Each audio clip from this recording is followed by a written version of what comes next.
Hi everybody, and welcome to Veda Day 10. For today's video, it's actually going to be part 1 of 3, and I am going to be doing the asexual tag from Tumblr on here. So this first part's going to be the first 10 questions, then part 2, the next 10. There's 30 questions in all. So it's going to be, and the camera's right here, I got you. I'm going to look there and not here, because that's where I am. So, here we go. Number 1, what is your romantic/sexual orientation? I am a hetero-romantic leaning asexual. I haven't been dating a lot, just very sparingly over the past few years. So, I don't have all the experience, but I'm definitely the most comfortable in saying heteroromantic asexual. Number 2, are you out? To whom? I am pretty out. I just came out at the end of 2013, mostly to myself, but then, in the beginning of 2013 to other people. Well, that's later in the tag. Even though I didn't verbally express it to every single person, I'm out. I wear the scarves I make, so I'm out. Number 3, how old were you when you realized you were asexual? What made you realize it? So I was 22 no, I was 21, because I just turned 22 recently. I was 21 when I realized it. I started dating someone for the first time. I mean, we went out a few times. It was the first time in a while that I had dated someone, and I just kind of realized that something was different. Something was not when people normally date. Something just wasn't feeling right.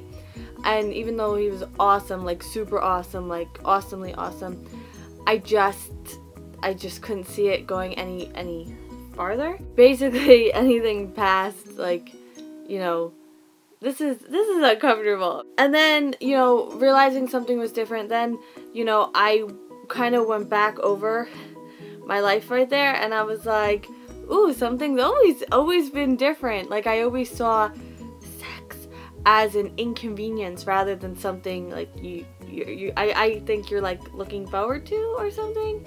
I always just thought of it as a a get it out of the way thing. I never saw it as something I would be excited to do. So then kind of all that triggered again when I was actually dating someone, because when you're not dating someone you can kind of use it as an excuse, oh, I'm not having sex because I'm not dating anyone. But then when you are and you're like, oh no, I really don't want to do that.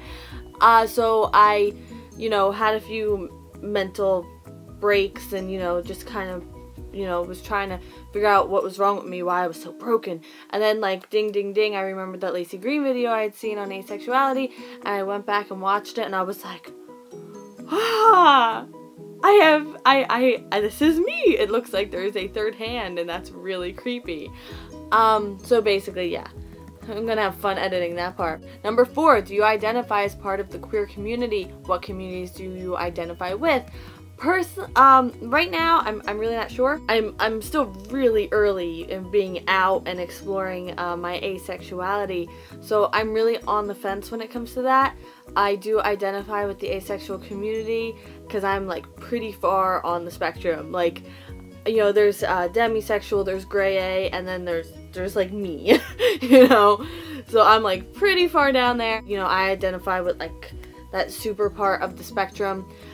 So I no longer identify as straight, or heterosexual, as, I thought I did. So yeah, that's how I identify. I'm not straight. And my cat wants to come in. That's lovely. Tell the story of the person you first came out to. I came out to myself first, but not counting me. I was really on the, I didn't know who I wanted to come out to first, because I was just getting comfortable with myself, getting it out there, and the timing just kind of lined up where I was going to meet up and see a movie and have dinner with my oldest friend, Courtney, who I've known since I was 6 years old. And, she lives in Montana now, and we only see each other ever so often. So it was the universe was like, ooh, you have finally come out like this. Maybe you should talk to Courtney. It felt like a safe thing to talk to her about. She has always surrounded herself with people of many sexualities. and you know, I kind of, you know, maybe thought she'd already knew what it meant, because I was kind of thinking, like, when I first come out, first person I come out to, I don't want to be explaining it, because I'm just, you know, learning what it means for myself, and I don't want the, you know, I don't want to answer too many questions about it. I know that sounds like really weird, but I don't want to answer too many questions about it, because then I don't want to get into a race, or I don't want the first person I come out to erase me. You know, and not in a mean way, just in a, are you sure? Like, in a well-meaning way, but if you're ace, like, you get it. So, I decided to come out to Courtney. I brought it up to her, when I told her why I stopped seeing the guy I was seeing, you know, the aforementioned guy, and, it kind of was a good segue, you know. I had, like, a perfect segue to talk about it, and so I came out to her, and she was like, oh, okay, and I was like, oh, this is good, like, oh, this is exactly what I wanted, like, you know, she was, like, totally cool with it. It was really just that, and then we moved on, so, like, it was really nice, and it felt good. And just, you know, as an aside, I worked really hard when I was, like, on the phone, telling the guy why I didn't want to see him anymore, which was really hard to do. I worked really hard not to come out to him, because I didn't want the first time I was coming out as asexual to, like, be an excuse to stop seeing someone. Because, I mean, and also, like, he was really cool, but, like, we'd only gone out a few times, and we'd only, like, hung out with mutual friends one time before that, so he was still kind of practically a stranger, and I didn't want my first time coming out to sound like an excuse. I wanted my first time coming out to be a good thing, not to be a, I can't see you anymore because I'm asexual, you know? Number 6, have you faced oppression because of your asexuality, whether institutional or societal? Not yet. Tentatively, not yet, since I've only really been out to myself since, like, December. Oh, I wrote that! I was just saying that! I've only been out since, December, haha! Like, I literally, whatever. I've gotten the well-meaning, you haven't met the right guy yet, and then somebody really well-meaning person was like, oh, I've never heard of asexuality, like, isn't that a plant thing? I've gotten the plant thing, but it was cool. And that person, both those people, I was able to then educate about asexuality, and then it was like, all good.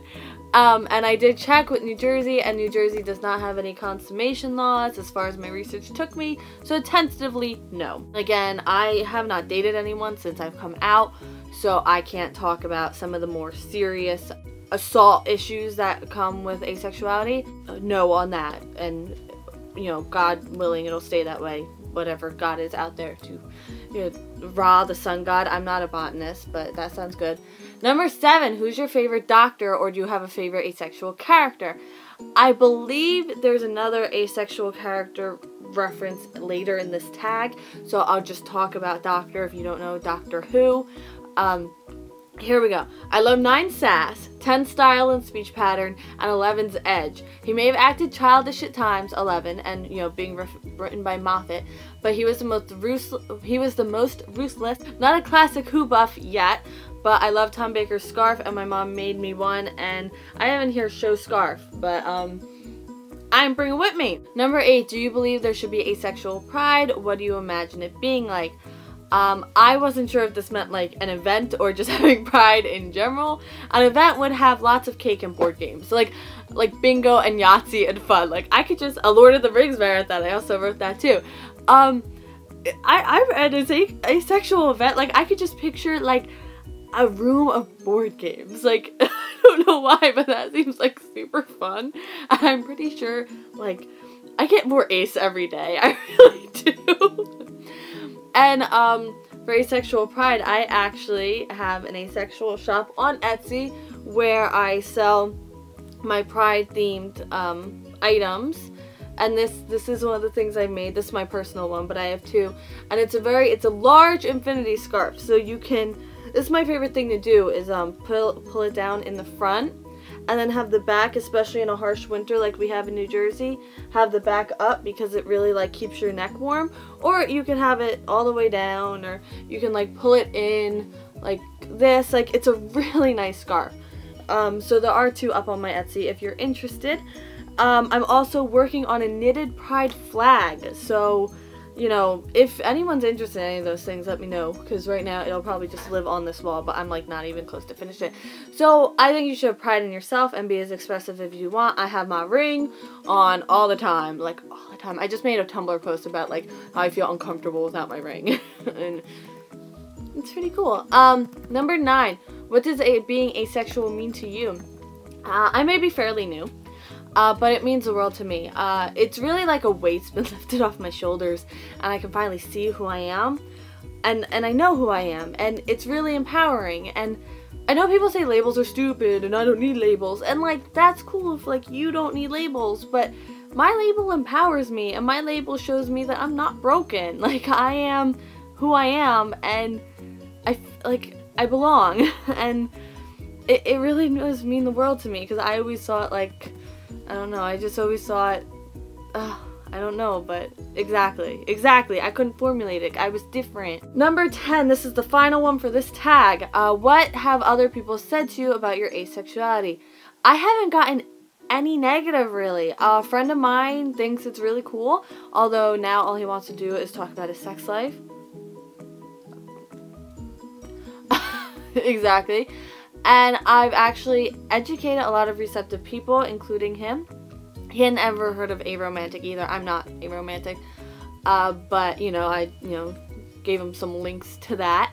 I've gotten very subtle erasure, but none of it was intentional. And I'm so thankful for that. I really am. It really means a lot. So, generally good. Alright, so that's all for tonight's tag. And I will see you for the day after next for part 2. Thank you so much, and you know, feel free to comment, message. I'm always reaching out, meeting more aces, because I don't really know anyone in real life, and I've talked to, you know, some Tumblr aces, and it's just really cool to meet people. So you know, message or whatever, and I will see you the day after next. Bye.